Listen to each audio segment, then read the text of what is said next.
नमस्कार दोस्तों, ट्रिकी गुरु अमित गुप्ता के YouTube चैनल में आज आपका फिर से स्वागत है। दोस्तों आज के इस वीडियो में हम आपके लिए लेकर आए हैं यूपी SSC PET परीक्षा को ध्यान में रखते हुए रीजनिंग के अंतर्गत रक्त संबंध चैप्टर को।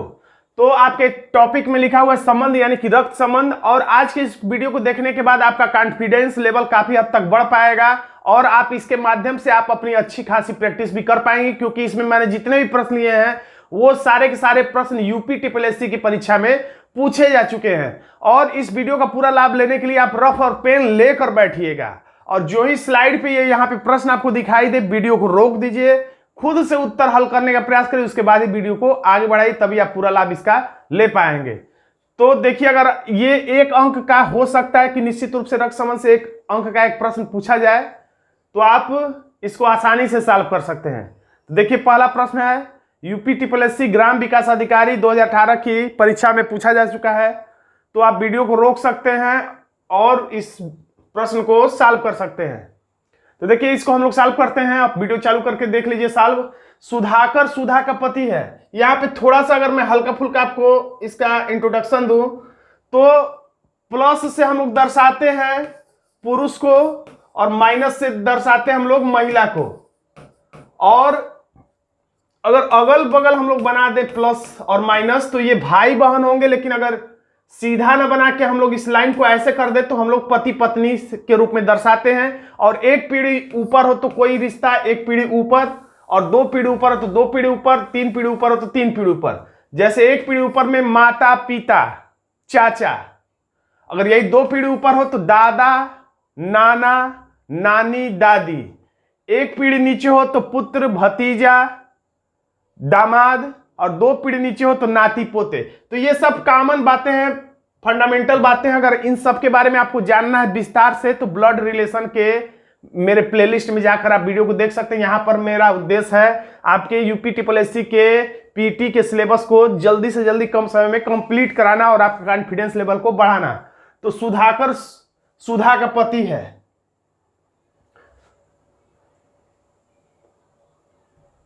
तो सुधाकर लिख लीजिए पहले। सुधाकर जो है किसका पति है? सुधा का। तो पति पत्नी वाला रिश्ता हम लोग ऐसे बनाते हैं, पति है और ये पति किसका है? तो सुधा का। तो हम लोग सुधा के यहाँ पे माइनस लिख दिया, और ऐसे बनाने का मतलब पत्नी है, ये पति है। सुधाकर सुमेधा के नाना है। सुधाकर जो है किसके नाना है? सुमेधा के। यानी कुल मिलाकर सुधाकर क्या है? नाना।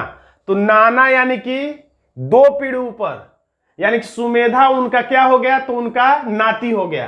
तो नाती दो पीढ़ी नीचे होता है, यानी कि कह सकते हैं पिता एक पीढ़ी ऊपर है तो पुत्र एक पीढ़ी नीचे होगा। दादा दो पीढ़ी ऊपर है तो पोता दो पीढ़ी नीचे होगा। तो उसी तरीके से सुधाकर नाना है तो यानी दो पीढ़ी ऊपर, यानी सुमेधा दो पीढ़ी नीचे। तो दो पीढ़ी नीचे हम लोग इसको बना लेते हैं और यहां पे लिख देते हैं सुमेधा,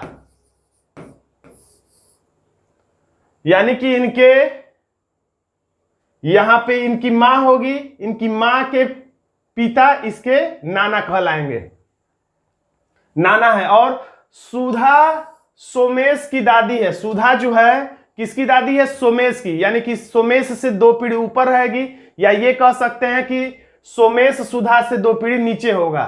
दो पीढ़ी नीचे होगा सोमेश। और यहां पर कहा जा रहा है कि सुधा क्या है? सोमेश की दादी है। तो दादी को क्या सरलीकरण करेंगे? मैंने ब्लड रिलेशन के पुराने वीडियो में सारा कुछ विस्तार से बताया है, यहां पे मैं शॉर्ट में बताता हूं। सुधा जो है सोमेश के दादी है, तो दादी का मतलब इसके पिता होंगे और पिता की ये मां है, यानी अब ये दादी बन गए। राकेश और रितिका सुमेधा के माता पिता है। राकेश और रितिका सुमेधा के माता पिता है। कहां है सुमेधा? तो ये राकेश और रितिका जो हैं सुमेधा के माता पिता है। तो यहां पे ये माता तो पहले से दिख रही है, एक पीढ़ी ऊपर है तो ये माता है। तो यहां पे माता के नाम जगह पे हम लोग लिख दें यहां पे रितिका। और कौन है? राकेश और रितिका, यानी कि ये पत्नी हो गई, और यहां पे लिख देते हैं हम लोग राकेश, यानी ये इनके पति हो गए, यानी ये प्लस हो गया, इसलिए मैंने वृत्त से दर्शाया। देखिए फिर से पढ़ के चेक कर लीजिए अगर कंफ्यूजन हो तो। राकेश और रितिका सुमेधा के माता पिता है। राकेश और रितिका सुमेधा के माता पिता ये बन गए, क्योंकि एक पीढ़ी ऊपर माता थी तो पिता भी हमने बना दिया। अब कह रहा है कि जबकि सोमेश जो है रोमेश और रोमा का बेटा है। सोमेश, ये जो सोमेश है ये वाला, ये रोमेश और रोमा का बेटा है। तो ये ऊपर प्लस लिखा है, यानी इसी का ये बेटा है, यानी इसके ये पिताजी हैं। तो राकेश, यहां पे लिखा है सोमेश जो है रोमेश और रोमा का बेटा है, तो ये है रोमेश, क्योंकि नाम से पता चल रहा है कि ये रोमेश, ये रोमेश है, यहां पे रोमेश और रोमा। तो यहां पे हम लोग बना लेते हैं, थोड़ा सा जगह का अभाव है, रोमा माइनस है, यानी ये पति है और ये इनकी पत्नी और ये इनका सोमेश इनका प्लस लड़का है, नाम से पता चल रहा है बेटा है। रोमेश और रितिका के बीच क्या संबंध है? तो रोमेश कहां है? रोमेश ये है। रोमेश और रितिका के बीच क्या संबंध है? तो देखिए, इधर से इधर पहुंचिए चाहे इधर से इधर पहुंचिए, आपको संबंध दोनों तरफ से यहां पे दिया हुआ है। तो इधर से हम लोग चलते हैं, रितिका एक लड़की है और इसके ऊपर प्लस लिखा है, यानी ये इसके सुधाकर इसके पिता हैं। अब पिता से ऐसे बना है, यानी ये पिता की पत्नी, यानी कि पिता की पत्नी, यानी कि रितिका की ये माता है, और रितिका की माता यानी रितिका की माता का रोमेश क्या है? लड़का है।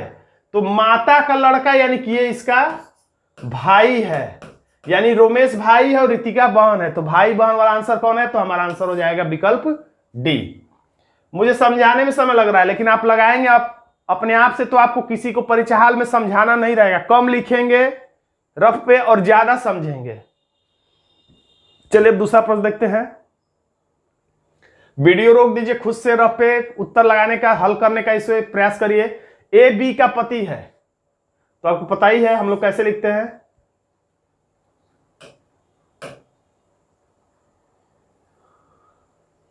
ए जो है पति है, यानी कि प्लस है किसका?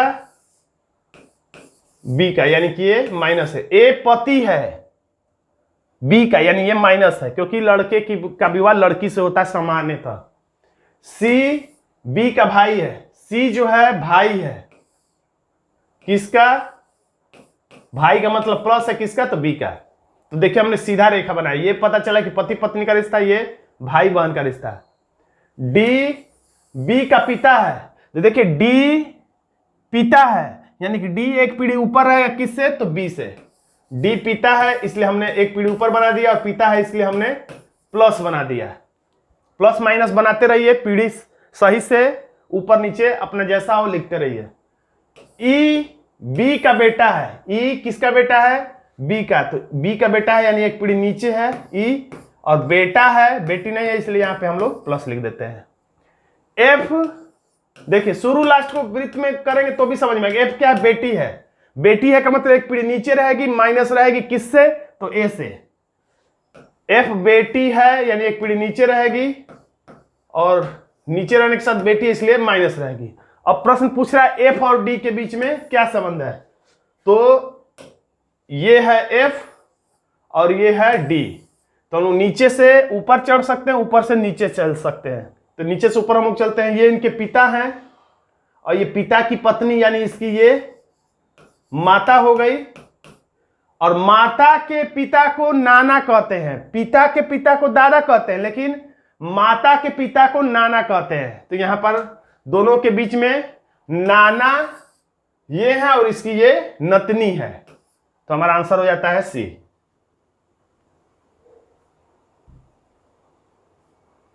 अगला प्रश्न ये आपके स्लाइड पे, इस वीडियो को फिर से रोकिए और खुद से उत्तर देने का प्रयास करिए।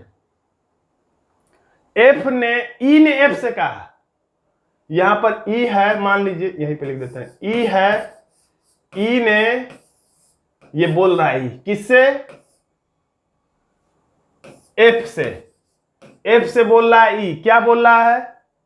आप का मतलब एफ से बोल रहा है, यानी एफ के लिए, आप का मतलब एफ के बारे में बात कर रहा है, आप का मतलब एफ। बस यहां पे यही समझना है किसके लिए आप कर रहा है, किसके लिए। हमेशा वाक्य को कहने वाले की जगह पे मेरे शब्द आता है, यानी मेरे की जगह पे वाक्य को कहने वाला, यानी वाक्य को कहने वाला कौन है? ई है, ई बोल रहा है।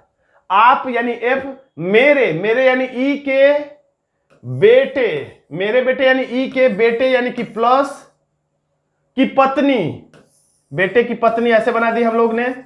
आप मेरे, मेरे का मतलब ई के बेटे की पत्नी के ससुर, पत्नी के ससुर यानी कि देखिए यहां पे ध्यान दीजिएगा, पति का ससुर कौन होता है? तो पति का ससुर पत्नी का पिता होता है, और पत्नी का ससुर कौन होता है? तो पति का पिता होता है, याद रखिएगा। तो यहां पे कह रहा है कि आप मेरे, मेरे यानी ई के बेटे की पत्नी, पत्नी का ससुर यानी कि इसके पति के पिता की बात कर रहा है। एफ है यानी एफ हो। अब पूरा चेक कर सकते हैं। ई ने एफ से कहा, एफ से क्या कह रहा है कि आप मेरे यानी ई के मेरे पुत्र के पत्नी के ससुर हो, यानी इसके पिता हो, इसके पति के पिता हो। अब क्या पूछ रहा है? एफ ई से किस प्रकार संबंध है? किसका किसका संबंध है? एफ का ई से क्या संबंध है? ये इसका पुत्र है, और ये भी कह रहा है कि ये इसके पिता है, यानी ये भी इसका पुत्र है, इसका भी पुत्र है, इसका भी पुत्र है। जब दो लोग कहे कि मेरा पुत्र है, मेरा पुत्र है, तो दोनों ही में क्या रिश्ता होता है? तो पति पत्नी का रिश्ता होता है। तो यहां पर ये पिता है तो कंफर्म हो गया कि ये तब माता होगी, यानी ये वाला संबंध बन गया, क्योंकि दोनों ही लोग, ये भी इसका पुत्र है, ये भी इसका पुत्र है, क्योंकि ये इसको अपना पिता बोल दिया है। तो जब दो लोग इसको पुत्र बोल रहे हैं, यानी कि इनमें से एक पता चली गया कि ये प्लस है यानी ये माइनस है, ये पत्नी है और ये पति है। तो अब संबंध क्या पूछा जा रहा है? एफ ई से किस प्रकार संबंधित है? तो ई पत्नी है और एफ पति है। तो क्या कर रहा है? एफ ई का भाई है, गलत है। एफ ई का पिता है, गलत है। एफ ई की पत्नी है, तो एफ पति नहीं बल्कि पति है। यहां पे कहा जा रहा है एफ ई का पति है, तो यही सही है। एफ जो है ई का पति है, हमारा आंसर हो जाता है डी। मुझे समझाने में समय लग रहा है, आप आराम से बहुत जल्दी से सॉल्व कर सकते हैं। अगला प्रश्न है,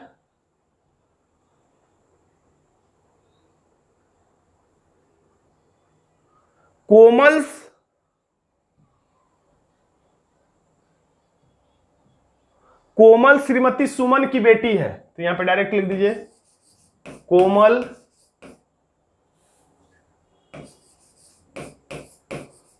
किसकी बेटी है? श्रीमती सुमन की बेटी है।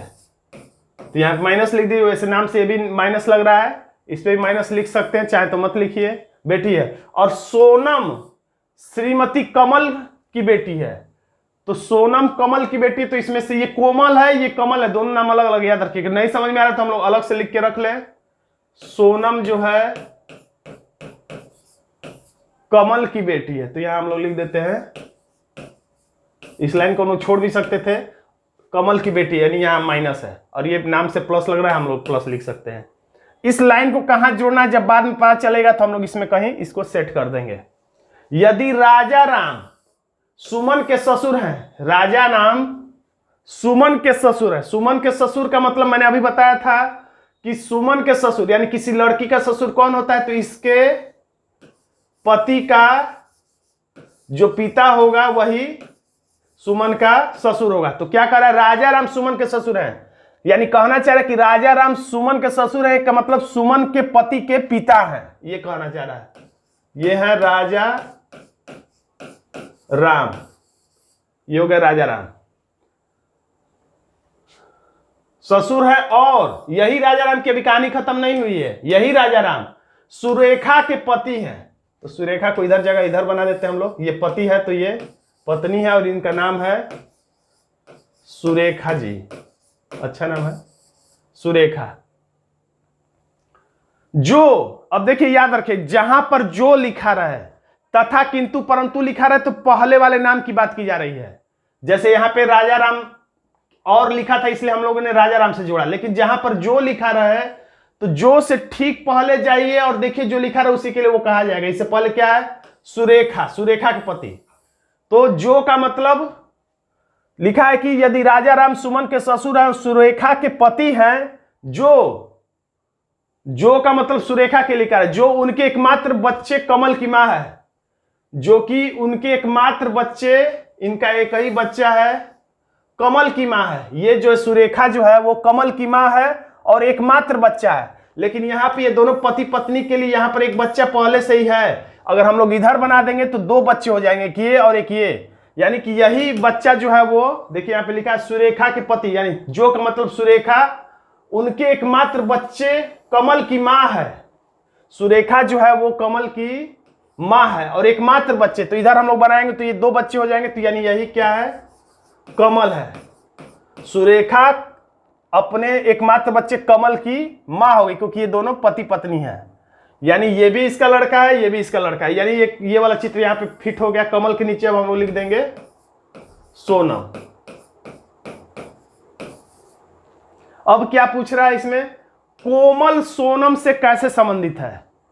तो देखिए जहां पर लिखा है से, तो जहां पर लिखा है से उधर से ही हमें बताना होता है कि इसके हिसाब से अगला नाम क्या होगा। तो कोमल जो है, और कोमल को हमें बताना है कि कोमल क्या है, किसके हिसाब से, तो सोनम के हिसाब से, क्योंकि से को सोनम के नाम के आगे से लिखा हुआ है, तो हमें सोनम के तरफ से ही बताना है कि सोनम क्या कहेगी कोमल को। तो यहां से हम लोग देखते हैं ये प्लस है, यानी ये इसके पिता है और ये इसकी पुत्री है। तो पिता, और पिता की ये माता है, यानी पिता की ये पत्नी है, यानी सोनम की ये माता है, और माता की ये लड़की है। तो माता की लड़की यानी सोनम की क्या हो गई, बहन हो गई। तो दोनों क्या हो गई, बहनें हो गई, यानी कि हमारा आंसर हो जाता है बी।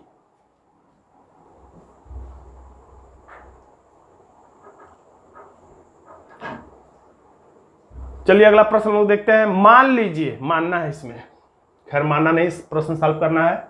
मान लीजिए ए बी की पुत्री है। ए जो है, इधर बनाते हैं, जगह कब पड़ जाएगा, ए बी की पुत्री है। अब इसको पिता है कि माता है हमें पता नहीं, कुछ लोग पिता लिख देते हैं अपने आप से, तो अपने आप से कुछ नहीं लिखना है जब तक पता न चले।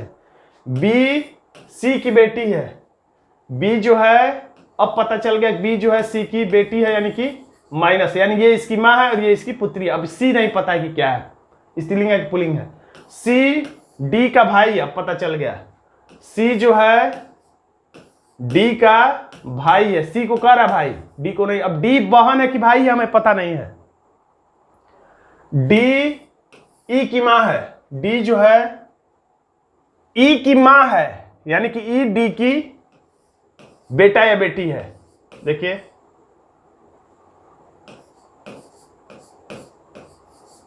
डी जो है मां है किसकी, ई की। अब ये पुत्र है कि पुत्री पता नहीं है। यदि ई पुरुष है, अब बता दिया, ई पुरुष है यानी कि प्लस है, अब बता दिया।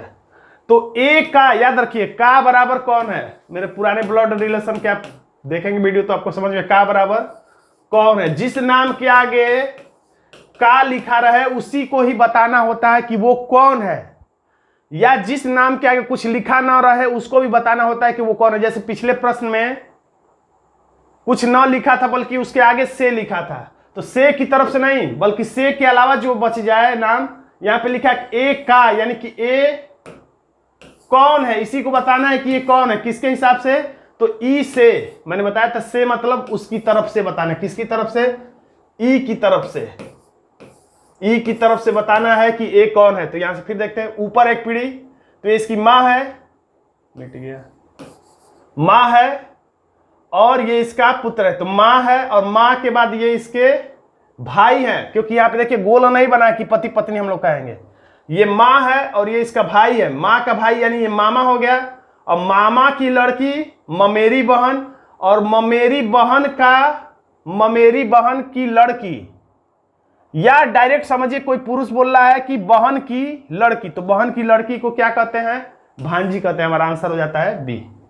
जिस नाम के आगे का लिखा रहा है उसे ही को बताना होता है कि कौन है, यानी हमारा आंसर हो जाएगा बी, भांजी। तो दोस्तों आज का वीडियो आपको कैसा लगा कमेंट बॉक्स में जरूर लिखिएगा। वीडियो अच्छा लगा तो वीडियो को लाइक कर दीजिएगा, इसे अपने दोस्तों में व्हाट्सएप ग्रुप पे शेयर कर दीजिएगा और अभी तक आपने हमारे चैनल को सब्सक्राइब नहीं किया तो सब्सक्राइब जरूर कर लीजिएगा, क्योंकि यूपी ट्रिपल पीईटी से संबंधित जितने भी ट्रिकी रीजनिंग और हिंदी के वीडियो होंगे मैं समय समय पर लाता रहूंगा। धन्यवाद दोस्तों।